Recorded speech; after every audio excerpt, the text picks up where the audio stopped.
Bonsoir Nassira El Moadem. Bonsoir Christophe. Vous vous emparez de la carte blanche du jour pour commenter le discours que le président Macron a prononcé hier à Ouagadougou au Burkina Faso. Et c'est intéressant parce que jusqu'à maintenant je n'ai entendu qu'enthousiasme concernant ce discours, enthousiasme de la presse, enthousiasme d'une grande partie de la classe politique qui nous dit c'était rafraîchissant, ça a changé, c'est fini la Centrafrique, c'est le parler, c'est la France-Afrique, oui, c'est fini le parler, c'est le parler vrai. Ça n'est pas votre opinion. Et nous allons vous écouter avec ces bip-bip qui signifient que vous passez des minutes et vous avez 3 minutes pour développer votre raisonnement. Oui Christophe, il y a une phrase qui a beaucoup été reprise dans la presse, dans les médias depuis hier, c'est celle-ci, celle qui a été prononcée par le président de la République Emmanuel Macron donc hier. Vous m'avez parlé comme si j'étais le président de la France, du Burkina, pardon. Interrogez-vous sur le sous-jacent psychologique.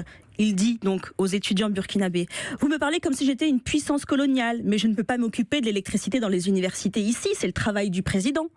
C'est la phrase qui a déclenché la polémique depuis hier. Alors que les choses soient claires, Emmanuel Macron a raison, la France n'est plus une puissance coloniale, officiellement en tout cas, car officieusement c'est un peu plus compliqué. Il fait fi des rapports de domination qui continuent à exister, des dominations politiques, économiques entre la France et les pays africains, entre la France et les Africains.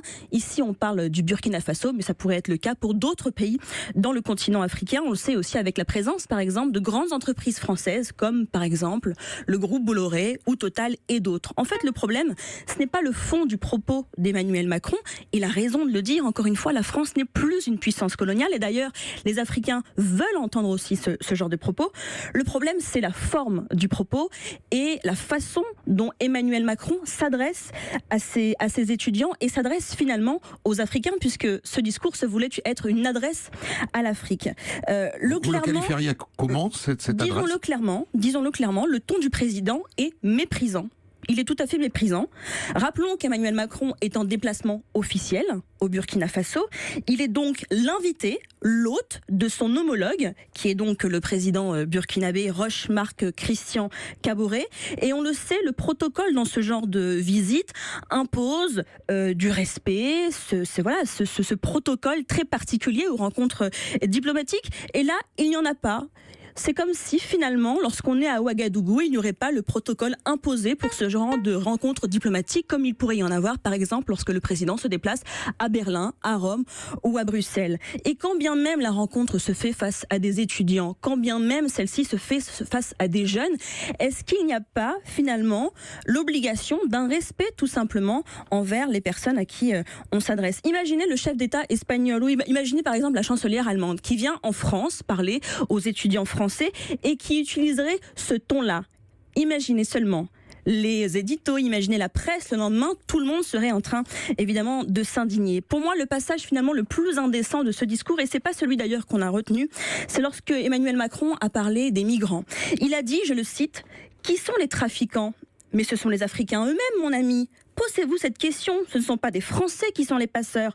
Présentez-moi un passeur français, belge, allemand. » Alors, faut-il rappeler... Est-ce que c'est vrai ou faux ? C'est ça qui est intéressant. Faut-il rappeler au président de la République, Emmanuel Macron, que la France a été sévèrement condamnée par la Cour européenne des droits de l'homme pour détenir dans des centres de rétention administratifs des mineurs, alors même que François Hollande avait dit qu'il allait arrêter avec ces centres. Emmanuel Macron, qui a été conseiller de François Hollande, Emmanuel Macron, qui a été le ministre de François Hollande. Faut-il rappeler tout cela ? Faut-il rappeler aussi que le tribunal de Lille a condamné la France, l'État français, pour des risques de traitement inhumain et dégradant sur les migrants à Calais. Le problème, c'est que finalement, dans ce discours, Emmanuel Macron oppose des situations difficiles. Il est en train de mettre en place une sorte de hiérarchisation. Oui, effectivement, la France est responsable de beaucoup de situations négatives en Afrique. Et oui aussi, il y a une responsabilité des pouvoirs en Afrique, mais il faut surtout que le président s'interroge sur le recul de l'influence française. C'est pas moi qui le dis, c'est un conseiller du président de la République qui l'a dit lui-même à la presse. Il y a un recul de l'influence française en Afrique, et c'est sur ce sujet que le président de la République devrait travailler.